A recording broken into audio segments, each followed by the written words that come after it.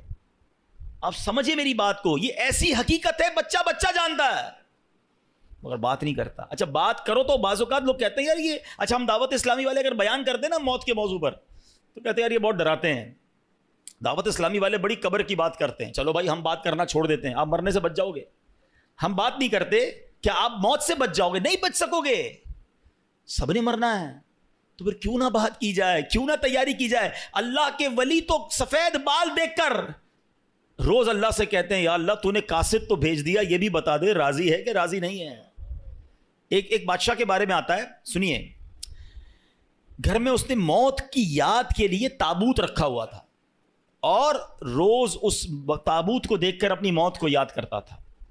ایک دن آئینے میں چہرہ دیکھا تو داڑھی میں ایک سفید بال نظر آیا، تو اب بادشاہ نے کہا کہ یہ تابوت لے جاؤ، اب مجھے موت کو یاد کرنے کے لیے یہ داڑھی میں سفید بال ہی کافی ہے، یہ یاد دلاتا رہے گا کہ میری موت کا وقت آنے والا ہے۔ اے میرے پیارے اسلامی بھائیوں، یہ ایسے بھی لوگ گزرے ہیں، مگر آج ہمارے سامنے جنازے اٹھتے ہیں داڑھی کے بال سفید ہونا تو پتہ نہیں کتنوں کے سفید ہو گئے، پورے ہی بال سفید ہو گئے، کچھ کلر لگا کر چھپاتے ہیں، کچھ مہندی لگا کے چھپا دیتے ہیں، لیکن پتہ تو ہے نا کہ میری موت کا وقت آنے والا ہے، زندگی گزر رہی ہے، برتھ ڈے بڑی شوق سے لوگ مناتے ہیں، happy birthday to you, کبھی سوچا کہ یہ، میں نہیں کہتا ناجائز ہے، جائز طریقے سے منائے ٹھیک ہے، لیکن اگر عقل ہونا تو زندگی کا 1 سال کم ہو گیا ہے، اگر میں 40 سال اللہ کی بارگاہ سے لکھوا کر لایا تو میرا 1 سال چلا گیا نا۔ خوشی بنانی چاہیے، یہ عبرت کرنی چاہیے کہ لمحہ بلمحہ ہم موت کے قریب ہو رہے ہیں، آخرت کے قریب ہو رہے ہیں، مگر کوئی فکر نہیں ہے، کوئی اس بارے میں بات ہی نہیں کرتا ہے۔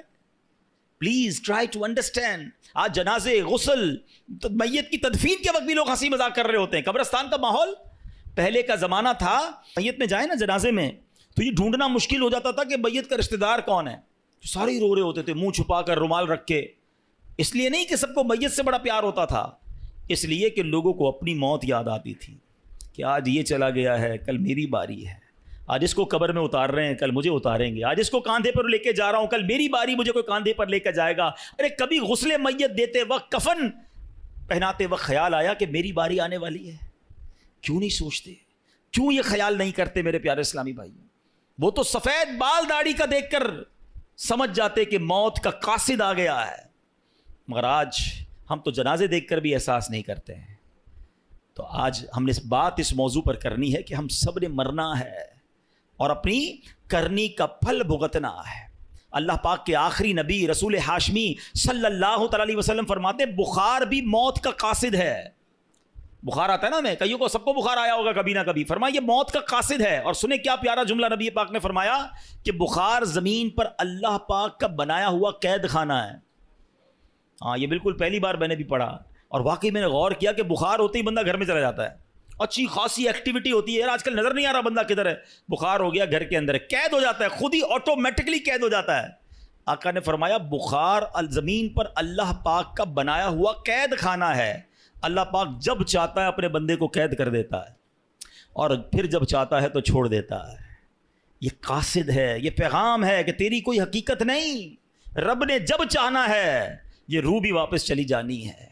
حضرت مجاہد رحمۃ اللہ تعالی فرماتے ہیں جب آدمی کسی بیماری میں مبتلا ہوتا ہے تو حضرت ملک الموت کا قاصد اس کے پاس ہوتا ہے، حتیٰ کہ جب وہ مرض الموت میں گرفتار ہوتا ہے تو حضرت ملک الموت خود اس کے پاس تشریف لا کر فرماتے ہیں تمہارے پاس پے در پے میرے قاصد آتے رہے، ڈرانے والے آتے رہے، تم نے اس کی کوئی پرواہ نہیں کی، اب تمہارے پاس ایسا قاصد آیا ہے جو دنیا سے تمہارا نام و نشان مٹا دے گا۔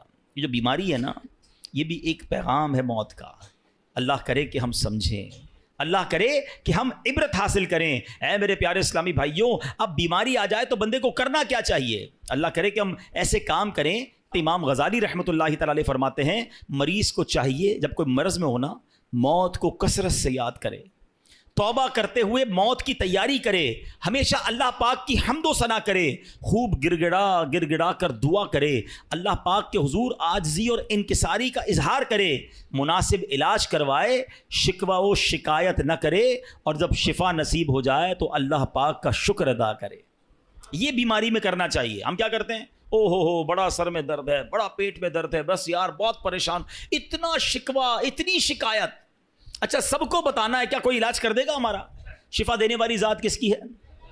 تو اللہ سے بات کرے نا، لوگوں کو کیوں بتاتے پھرتے ہیں؟ اس سے گویا اب بڑی تصوف والی بات کرنے جا رہا ہوں، تھوڑی باریک بات ہے، سمجھیے گا۔ حضرت رابعہ بصریہ بہت بڑی ولیہ گزری ہیں رضی اللہ تعالیٰ عنہ۔ ایک بندے کو دیکھا اس نے سر پہ پٹی باندھی ہوئی تھی، تو حضرت رابعہ نے کہا کہ سر پہ پٹی کیوں باندھی ہے؟ کہا حضور سر میں بہت درد ہے۔ آپ نے فرمایا آج تم بیمار ہو تو درد کی پٹی باندھی ہے، جب صحت میں تھے تو صحت کی پٹی باندھی تھی؟ بات بہت باریک ہے، سمجھدار آدمی اس بات کو پکڑ لیں گے۔ یعنی تمہیں آج اللہ نے کچھ دنوں کے لیے بیمار کیا تو سارے جہان کو بتا رہے ہو کہ اللہ نے بیمار کیا، درد کی پٹی باندھی۔ جب اللہ نے اتنے دنوں تک صحت مند رکھا تھا، کوئی پٹی باندھ کے بتایا لوگوں کو کہ میں بڑا صحت مند ہوں؟ بعض اوقات بیماری کا اظہار، مصیبت کا اظہار کہیں ایسا نہ ہو یہ شکوہ بن جائے، کمپلین بن جائے کہ اللہ نے بیمار کیا ہے، اللہ نے تکلیف بھیجی ہے۔ نہیں میرے پیارے اسلامی بھائیوں، اگر کوئی بیماری پر صبر کر جائے نا، احادیث میں مضمون ملتا ہے اللہ شفا بھی دیتا ہے، اس کے گناہوں کو معاف بھی کر دیتا ہے۔ یعنی بیماری مصیبت تو میرے گناہ معاف کروانے آئی تھی، مگر شکوہ شکایت کمپلین ہمارا تو کچھ لوگوں کی تو عادت ہی ہوتی ہے نا، جب ان سے ملے کیا حال ہے، اب جیسے ہی پوچھا نا آپ نے کیا حال ہے، اب لسٹ شروع ہو جائے گی، بس یار سر میں بھی درد ہے، پیٹ میں بھی درد ہے، مارکیٹ بھی خراب ہے، گھر میں بھی اچھا نہیں ہے، اتنی پرابلمز بتا دے گا بندہ کہ یار نہ ہی پوچھتا تو اچھا تھا۔ کبھی تو شکر الحمدللہ کہہ دو، کبھی تو کہہ دو اللہ نے بڑا اچھا رکھا ہے، اللہ نے بڑی مہربانی کی ہے، کروڑوں سے اچھا رکھا ہے، کیوں نہیں کہتے زبان سے؟ شکر ادا کرنے والے بنے، کمپلین کرنے والے نہ بنو۔ اور بیماری سبحان اللہ، ہمارے اسلاف جو ہے نا وہ تو اس طرح مصیبت کو ویلکم کرتے تھے۔ حضرت فتح موصلی رحمۃ اللہ تعالی کے بارے میں آتا ہے کہ ان کی زوجہ تھی، ایک بار کہیں جا رہی تھی تو راستے میں پاؤں کو ٹھوکر لگی، ناخن اکھڑ گیا۔ اب ناخن اکھڑنے کی تکلیف سمجھتے ہو نا، جان نکل جاتی ہے۔ اب مسکرانے لگی تو کسی نے کہا آپ کو تکلیف نہیں ہوئی؟ کہا تکلیف تو ہوئی، مگر اس تکلیف پر جو میں صبر کروں گی اور صبر پر جو مجھے ثواب ملے گا وہ ثواب یاد کر کے مسکرا رہی ہوں۔ اللہ اکبر، یہ ایسے لوگ تھے۔ اور ہم جناب چھوٹی سی چوٹ پر اتنی شور مچا رہے ہوتے ہیں، تھوڑا سا نقصان ہو جائے، اچھا جناب وہ کیا ہوا، بس وہ موٹر سائیکل کا انڈیکیٹر ٹوٹ گیا تو موبائل ہاتھ سے گر گیا تو فلاں نقصان ہو گیا، فلاں پرابلم، سب کو بتائیں گے، 2 4 5 ہزار کا نقصان ہو گیا پورے محلے کو بتائیں گے۔ کیوں بتائیں گے بھائی؟ کوئی دے دے گا آپ کو؟ دے گا کوئی نہیں، ثواب بھی چلا گیا۔ صبر کرتے تو یہ نقصان تمہارے لیے ہو سکتا ہے گناہوں کا کفارہ بن کر آیا ہو۔ روایتوں میں آتا ہے کہ مومن کو پہنچنے والا ہر نقصان، یہاں تک کہ اس کے جوتے کا تسمہ بھی ٹوٹ جائے نا، وہ بھی اگر کسی کا لاس ہوتا ہے اور وہ صبر کرے تو وہ اس کے گناہوں کا کفارہ بن جاتا ہے، اس کے لیے نیکی کا باعث بن جاتا ہے۔ مگر صبر کریں تو نا، ہم نے تو سب کو بتانا ہے۔ اچھا معاملہ بڑا عجیب ہے، نقصان ہو تو سب کو بتانا ہے، نفع ہو تو کسی کو نہیں بتانا ہے۔ یہ ضرور بتائیں کہ 5,000 کا نقصان ہو گیا، کبھی آ کے بتایا کہ 50,000 روپے کمائے ہیں؟ نہیں، وہ کیوں بتاؤں بھائی، گھر والوں کو تو بالکل بھی نہیں بتاؤں گا، خرچہ شروع کر دیں گے گھر والے، ان کو جب بھی بتانا نقصان کی خبر دینی ہے۔ نہیں میرے پیارے اسلام، اللہ کا شکر ادا کریں، نہ بتائیں کسی کو نقصان۔ وہ شاعر کہتے ہیں نا، کسی کا احسان کیوں اٹھائیں، کسی کو حالات کیوں بتائیں، کیوں بتاؤں میں کسی کو میرے ساتھ کیا گزر رہی ہے، میں جانوں میرا رب جانے نا۔ کسی کا احسان کیوں اٹھائیں، کسی کو حالات کیوں بتائیں، تم ہی سے مانگیں گے تم ہی دو گے، تمہارے در سے ہی لا لگی ہے۔ اللہ کی بارگاہ میں ہم عرض کریں گے، اللہ کے حبیب علیہ الصلوۃ والسلام کی بارگاہ میں عرض کریں کہ اللہ حبیب پاک کے وسیلے سے ہم پر رحم کر دے، لیکن یہ دنیا والوں کو نہ بتایا کرو۔ اور خاص طور پہ بیماری، اس میں تو زیادہ توبہ استغفار کرنا. دیکھیں اگر کہتے ہیں نا مائنڈ سیٹ ہو نا عبرت لینے کا، پرابلم یہ مائنڈ سیٹ نہیں ہے. ہمیں میسج ملتا ہے، ہم اس کو میسج کو کر لیتے ہی نہیں ہیں. ہم کہتے ہیں نہیں یار نارمل سی بات ہے. حالانکہ بیماری میں جو ہماری کہتے ہیں نا ترم خانی نکل جاتی ہے، آواز نہیں نکل رہی ہوتی ہے، طبیعت آؤٹ ہو جاتی ہے، کھڑے ہونے کا جی نہیں چاہتا، ایسے جو اکڑ اکڑ کے چل رہے ہوتے ہیں نا ان کو کھڑے ہونے کی ہمت نہیں ہوتی ہے. یہ پیغام ہے کہ یہ تیری اوقات ہے، بستر سے بندہ کھڑا نہیں ہو سکتا.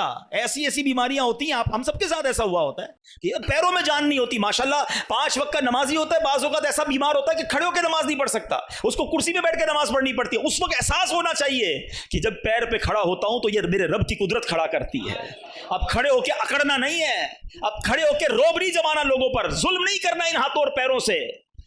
آجزی انکساری کے مولا کھڑا کیا وہ بھی تو نے ہی کیا ہے، بولنے کی طاقت دی تو نے ہی دی. ارے کھانے کو جی نہیں چاہتا، بولنے کو جی نہیں چاہتا، جب طبیعت خراب ہو منہ کڑوا ہو جاتا ہے. یہ سب چیزیں پیغام ہے، عبرت تو لو، یہ میری اوقات ہے. پیٹ خراب ہو جائے انسان کا، وہ دنیا بھر پہ روب جمانے والا کمرے سے باہر نہیں نکل سکتا، ایسی حالت خراب ہو جاتی. یہ سب یہ اوقات یاد دلاتی ہے بیماری ہمیں، مگر عبرت لینے والا تو کوئی ہو نا. روایتوں میں آتا ہے اللہ کے حبیب علیہ الصلوۃ والسلام فرماتے مومن جب بیمار ہو کر اچھا ہو جائے تو بیماری سابقہ گناہوں سے کفارہ ہو جاتی ہے اور آئندہ کے لیے نصیحت ہو جاتی ہے. یہ نصیحت لینے والا ہو نا. منافق کیا کرتا ہے؟ نبی پاک نے فرمایا منافق جب بیمار ہو پھر اچھا ہو، اس کی مثال اونٹ کی ہے. مالک نے اسے باندھا پھر کھول دیا، نہ تو اسے معلوم کیوں باندھا نہ اسے معلوم کیوں کھول دیا. لوگ بیمار ہو کر بھی عبرت نہیں لیتے نا. منافق کی یہی نشانی بتائی گئی کہ فرق ہی نہیں پڑتا. اے کاش ہمیں اپنی بیماریوں سے، اپنی مصیبتوں سے سبق لینا مل جائے کہ صبر جانا ہے. یہی بات جو میں کر رہا ہوں نا، حضرت مفتی احمد یار خان نعیمی نے اس حدیث پاک کے تحت کیا لکھا. آپ فرماتے مومن بیماری میں اپنے گناہوں سے توبہ کرتا ہے. وہ سمجھتا ہے کہ بیماری میرے کسی گناہ کی وجہ سے آئی ہے اور شاید یہ آخری بیماری ہو جس کے بعد موت ہی آ جائے، اس لیے اسے شفا بھی نصیب ہو جاتی ہے اور مغفرت بھی نصیب ہو جاتی ہے. اچھی سوچ لاتا ہے نا، توبہ کرتا ہے. اب منافق کیا کرتا ہے؟ فرمایا غافل انسان منافق یہ سمجھتا ہے کہ میں تو فلاں وجہ سے بیمار ہوں، رات کو گیا تھا دعوت میں، وہ غلط قسم کا کھانا کھا لیا اس لیے پیٹ خراب ہو گیا، میں نے ڈرنک پی لی تو گلا خراب ہو گیا. وہ کوئی نہ کوئی اسباب ڈھونڈ رہا ہوتا ہے، یہ نہیں سوچتا اللہ نے بھیجی بیماری اور بس اب تھوڑی سی دوا وغیرہ پیوں گا، فلاں ہوا چل رہی ہے آج کل، فلو چل رہا ہے اس لیے بیمار ہو گیا ہوں، بس اب جب ٹھیک ہو جاؤ گا دوا سے تو کہے گا وہ دوا کھائی تھی تو ٹھیک ہو گیا. وہ اللہ رب العالمین کی طرف توجہ ہی نہیں کرتا، اسباب پر توجہ کرتا ہے، خالق کے اسباب کو بھول جاتا ہے. فرمائے منافق کی نشانی ہے کہ وہ اپنے گناہوں پر غور نہیں کرتا، اس بیماری کو میسج نہیں سمجھتا. تو اے میرے پیارے اسلام میں مجھے اچھی طرح اندازہ ہے، میں جب یہ بیان کی تیاری کر رہا تھا نا مجھے اندازہ تھا کہ یہ بیان اتنا انٹرسٹنگ بیان نہیں ہوگا. شیطان ہے نا، ہمیں موت کی بات کرنا بھی بوریت ہو سکتا ہے، کسی کو بوریت بھی ہو رہی ہو کہ یار یہ کون سا ٹاپک لے کے آ گئے ہیں. لیکن وہی بات ہے، اگر ہم بات نہیں کریں گے تو سمجھیں گے کب؟ اس کو ریئلائز کب کریں گے؟ اس کے بارے میں تیاری کب کریں گے؟ ہم سب نے مرنا ہے. اور ایک بات یاد رکھو میرے پیارے اسلامی بھائیوں، اس دنیا میں میں اور آپ ایک ترتیب سے آئے ہیں. پہلے کون آیا؟ میرے دادا ہے، آپ کے بھی دادا ہے نا، پھر آپ کے والد صاحب آئے، پھر ہم آئے، پھر ہمارے بچے آئے، پھر ان کے بچے آئیں گے. ایسا ہی ہے نا، ایک سیکوینس ہے. مگر جانے کی یہ سیکوینس ہو یہ ضروری نہیں ہے. دادا موجود ہوتا ہے اور پوتا قبر میں چلا جاتا ہے، باپ موجود ہوتا ہے اور بیٹے کا جنازہ ہو رہا ہوتا ہے. ایسا ہے نا، آپ نے بھی دیکھا ہے نا. قبرستان جایا کرو نا، آپ کو 70 سال کی عمر کی بھی مردے کی قبر ملے گی اور 20 سال کے نوجوان کی قبر بھی ملے گی، 5 سال کے بچے کی قبر بھی ملے گی. اس کا مطلب کیا ہوا کہ موت آنے کے لیے کوئی عمر کی گارنٹی نہیں ہے، کوئی لمٹ نہیں ہے، کبھی بھی آ سکتی ہے. بچپن سے ایک شعر سن رہے ہو نا، آگاہ اپنی موت سے کوئی بشر نہیں، سامان 100 برس کا ہے پل کی خبر نہیں. قرآن کیا کہتا ہے سنو، یہی بات قرآن مجید نے کیسے سمجھائی ہے. اللہ قرآن پاک میں فرماتا ہے یا ایھا الانسان انک کادح الی ربک قدحا فملاقی. اللہ فرماتا ہے اے آدمی بے شک تجھے اپنے رب کی طرف یقینی دوڑنا ہے پھر اس سے ملنا ہے. حضرت فضیل رحمۃ اللہ تعالی علیہ نے ایک شخص سے بڑا کمال کا سوال کیا، تمہاری عمر کتنی ہوگی؟ کہا 60 سال. فرمایا 60 سال سے تم اللہ پاک کی طرف سفر کر رہے ہو، ان قریب اس وقت پہنچ جاؤ گے. یہ میں اور آپ جو چل رہے ہیں نا، کوئی 30 سال 40 سال 50، ہم سفر کر رہے ہیں، اللہ کے پاس جا رہے ہیں. ایکچولی یہ ٹریول ہے. اللہ کہہ رہا ہے قرآن میں اے آدمی بے شک تجھے اپنے رب کی طرف یقینی دوڑنا ہے پھر اس سے ملنا ہے. کہ تمہارا سفر جاری ہے، تھوڑے دنوں بعد مل لو گے اپنے رب سے. صحابی رسول حضرت ابو درداء رضی اللہ عنہ فرماتے ہیں تمہاری زندگی دنوں کا مجموعہ ہے، میری اور آپ کی زندگی جو ہے نا وہ ڈیز کا مکسچر ہے. جب ایک دن گزر گیا تو تمہاری زندگی کا ایک حصہ پورا ہو گیا. کسی سمجھدار آدمی کا قول ہے آدمی اس دنیا پر کیسے خوش ہو سکتا ہے جبکہ یہاں دن مہینوں کو، مہینے سالوں کو، اور سال زندگی کو کم کرتے چلے آ رہے ہیں. کاش ہم یہ سمجھنے والے بن جائیں. ایک اور جگہ قرآن مجید فرقان حمید میں عبرت لینے کی بات ہے نا. اللہ قرآن میں فرماتا ہے یقلب اللہ اللیل والنہار ان فی ذلک لعبرۃ لأولی الابصار. اللہ قرآن میں فرماتا ہے اللہ رات اور دن کو تبدیل فرماتا ہے، بے شک اس میں آنکھ والوں کے لیے سمجھنے کا مقام ہے. رات ہے نا، تھوڑی دیر بعد دن ہو جائے گی، دن کے بعد رات ہو جائے گی. جیسے رات اور دن بدل رہے ہیں نا، ایکچولی علماء کہتے ہیں یہ رات اور دن تمہاری سواریاں ہیں، تم اس پر سوار ہو کر اللہ کی بارگاہ میں جا رہے ہو. گزرتے جا رہے ہیں دن اور تم آگے بڑھتے بڑھتے قبر میں چلے جاؤ گے. کاش یہ دن اور رات بدلتے رہیں اور ہم سوچتے رہیں کہ زندگی کی ایک اور رات چلی گئی، زندگی کا ایک اور دن چلا گیا، میں قبر کے اور قریب ہو گیا. ایک اور جگہ سورہ نازعات میں فرعون اور اس کے لشکر کے غرق ہونے کا واقعہ ذکر کرنے کے بعد رب نے کیا فرمایا؟ ان فی ذلک لعبرۃ لمن یخشی. بے شک اس میں ڈرنے والوں کے لیے ضرور عبرت ہے. اولی الابصار، غور و فکر کرنے والے، نگاہ عبرت رکھنے والے. جگہ جگہ قرآن میں اللہ نے فرمایا کہ عبرت رکھنے والوں کے لیے اس میں عبرت ہے، اس میں پیغام ہے، اس میں میسج ہے. ایک تو قرآن پڑھتے نہیں اور پڑھتے ہیں تو سمجھتے نہیں. ہمیں تو دوستوں میں گپ شپ سے فکر نہیں. اچھا اطلاع بھی ملتی ہے، پتہ چلا آج اس کا انتقال ہو گیا، ہاں وہ آج دوپہر کو بھی ہمارے ساتھ تھا. کوئی احساس نہیں کہ یار اس طرح چلا گیا، میں بھی جاؤں گا. فلاں نوجوان کا ایکسیڈنٹ ہو گیا، فلاں 20 سال کا نوجوان دنیا سے چلا گیا. خیال بھی نہیں آتا کہ یار میں تو 30 سال کا ہوں، میں تو 10 سال زیادہ اس سے جی گیا، میری بھی خبر آئے گی. کبھی مسجد کے مائک سے اعلان ہوتا ہے کہ فلاں بھائی کا رضائے الہی سے انتقال ہو گیا. کبھی دل میں خیال آیا کہ یار اپنے ہی نام اپنے آپ سے پوچھے بندہ کہ یار کبھی یہ بھی اعلان ہوگا کہ عبدالحبیب کا رضائے الہی سے انتقال ہو گیا. اپنے آپ کو عبرت تو دلاؤ یار کہ یہ اعلان بھی ہونے والا ہے، یہ میسج بھی چلنے والا ہے. ایصال ثواب کر دیں، فلاں کا انتقال ہو گیا، 1-2 دن بات ہوگی، اس کے بعد میں اکیلا قبر میں ہوں گا اور میرے اعمال میرے ساتھ ہوں گے. اے میرے پیارے اسلامی بھائیو، یہ شیطان کا وار سمجھو، یہ ہمیں سوچنے ہی نہیں دیتا، یہ ہمیں بات ہی نہیں کرنے دیتا موت پر اور قبر پر. حالانکہ قبر میں گئے تو پھر میں اور آپ اکیلے ہی ہوں گے اور میرے اور آپ کے اعمال ہوں گے. ہم کیوں تیاری نہیں کر رہے؟ شیطان ہمیں نہیں کرنے دے رہا مرنے کی تیاری. آپ کو پتہ ہے جب کسی کا انتقال ہوتا ہے نا تو گھر والے اور دوست پتہ ہے کیا کہتے ہیں؟ میت نے پیچھے کیا چھوڑا ہے. مگر انسان کے مرنے کے بعد فرشتے کہتے ہیں میت نے آگے کیا بھیجا ہے. کبھی سوچا آپ نے آگے کیا بھیجا ہے؟ نیک اعمال ہیں کہ نہیں، نمازیں ہیں کہ نہیں، روزے ہیں کہ نہیں، صدقے ہیں کہ نہیں، اللہ کی رضا والے کام ہیں کہ نہیں، قبر جنت کا باغ بنے گی یا نہیں. کیوں نہیں سوچتے؟ ہمارے اسلاف تو ایسا لگتا ہے کہ بس کہتے ہیں آخرت کی کوئی بات سمجھنے کا بہانہ ڈھونڈتے تھے. ایک بزرگ کے بارے میں آتا ہے کپڑا بڑا اچھا بناتے تھے. کسی کپڑے والے بیپاری کے پاس گئے، کہا میرا کپڑا خرید لو. اس نے کپڑا دیکھا اور کہا اس میں تو کلر اسکیم بھی ٹھیک نہیں ہے، اسٹچنگ بھی ٹھیک نہیں ہے، 2-3 فالٹ نکالے. وہ بزرگ رونے لگ گئے. وہ کپڑے کا بیپاری کہتا رو کیوں رہے ہیں، میں آپ کا کپڑا خرید دیتا ہوں، روئیں تو نا. کہتے میں اس لیے نہیں رو رہا کہ تم میرے کپڑے میں عیب نکال رہے ہو. کہتے مجھے یاد آ گیا کہ میں نے تو اپنے حساب سے بڑا زبردست کپڑا بنایا تھا، مگر یہ کپڑا جب کسی ماہر کے ہاتھ میں آیا، ایکسپرٹ کے ہاتھ میں آیا، تو اس نے غلطیاں نکالنا شروع کر دی کہ اسٹچنگ ٹھیک نہیں ہے، کلر ٹھیک نہیں ہے، اس کی سائز ٹھیک نہیں ہے. میں نے تو ساری زندگی اپنے حساب سے نمازیں پڑھی ہیں، صحیح پڑھی ہیں، اپنے حساب سے روزے رکھے ہیں، صدقے کیے ہیں، مگر جب یہ میری نیکیاں اللہ کی بارگاہ میں جائیں گی اور قیامت کے دن کہہ دیا گیا کہ تیرے سجدے قبول نہیں، اس میں اخلاص نہیں ہے، تیرا صدقہ قبول نہیں، اس میں اللہ کی رضا نہیں ہے، تو نے جناب جو روزے رکھے وہ ٹھیک نہیں ہے، تو میں کدھر جاؤں گا؟ اب بتاؤ کدھر کپڑے کی ڈیل، کدھر آخرت کی یاد؟ آپ پوائنٹ سمجھ رہے جو میں سمجھانا چاہ رہا ہوں؟ یعنی معاملہ دنیا کا ہوتا تھا، وہ آخرت کو یاد کر کے روتے تھے. ہمارے سامنے موت میت پڑی ہے مگر ہم پھر بھی آخرت کو یاد کرنے کے لیے تیار نہیں ہیں، پھر بھی اپنی قبر و آخرت کو یاد کرنے کے لیے تیار نہیں. ایک بزرگ کے بارے میں آتا ہے پہلے حمام جو ہے نا، پہلے کے زمانے میں ہمارے اب تو گھروں میں حمام ہوتے، پہلے ایسا نہیں تھا، ایک پورے شہر میں 2-4 حمام ہوتے تھے، لوگ ادھر ہی جا کے نہاتے تھے. تو ایک بہت بڑے بزرگ وہ حمام پہ گئے، اس نے کسی نے روک لیا، کہا پیسے دو. کہا پیسے تو نہیں ہیں. کہا بغیر پیسوں کے حمام میں نہیں جا سکتے. رونے لگ گئے. آخرت کی یاد آ گئی. کہا آپ روئے نا، میں جانے دیتا ہوں، فری میں جانے دیتا ہوں. کہا نہیں اس لیے نہیں رو رہا. کہا یہ حمام تو ایسا ہے جس میں نیک بھی جا کے نہاتا ہے، غریب بھی نہاتا ہے.